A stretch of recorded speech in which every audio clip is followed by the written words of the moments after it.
Good chance he will. You been on a dead body? No, you haven't been on First dead body. No, this is the first one. So you gotta help move. Last week, we told you about Salt Lake City police officers disciplined for inappropriately handling the dead body of a man experiencing homelessness. I feel like you're pranking me. I'm not. A rookie officer used a box cutter to slice through blisters on Jason Lloyd's skin in what one report called a type of hazing.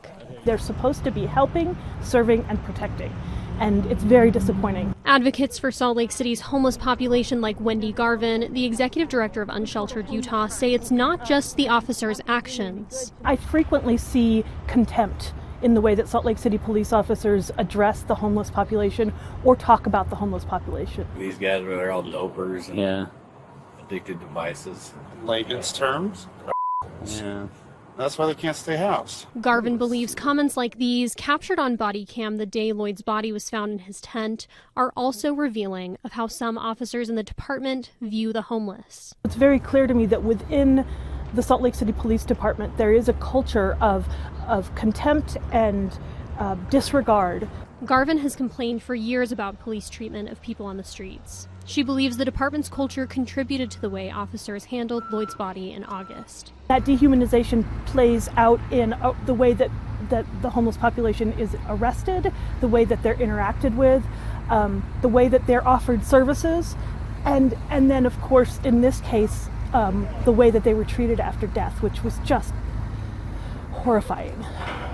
I would be shocked to see somebody who was found in a home treated in the same way. The rookie who cut through Lloyd's skin was taking his direction from these officers. There's a lot of recruits who quit. Paul Molinax and Mark Keat.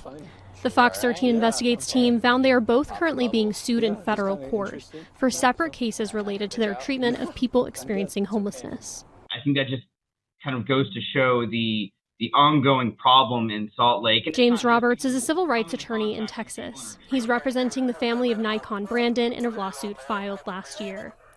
Brandon died in Salt Lake in 2022, shortly after police held him face down during a struggle. He was homeless at the time. Keep is one of several officers accused of continuing to hold Brandon down after he'd been handcuffed, until he ultimately stopped breathing.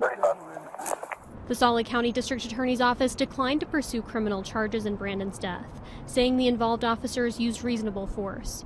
But the lawsuit claims the officers were not properly trained on the dangers of the prone position or on how to deal with someone in a mental crisis, as they say Brandon was at the time. They continued restraining him until his death.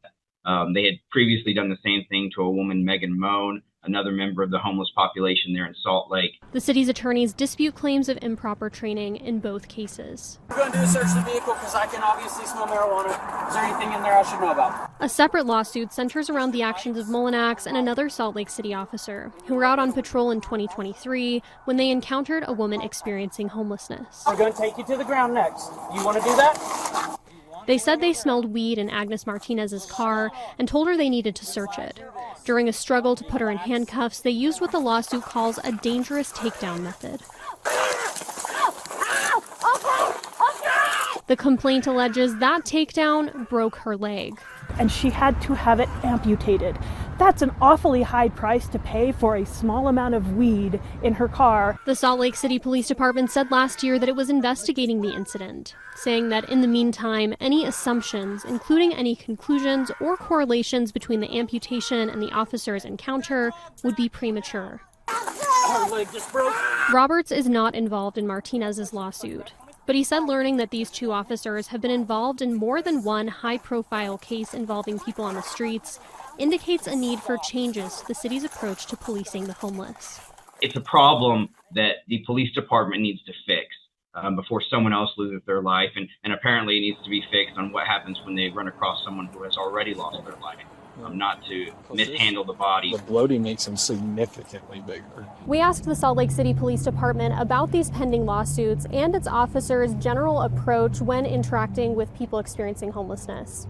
A spokesman for the department said he couldn't comment on pending litigation, but in a statement he said, "We are committed to our department's core values that include compassion in every interaction, especially with people experiencing homelessness."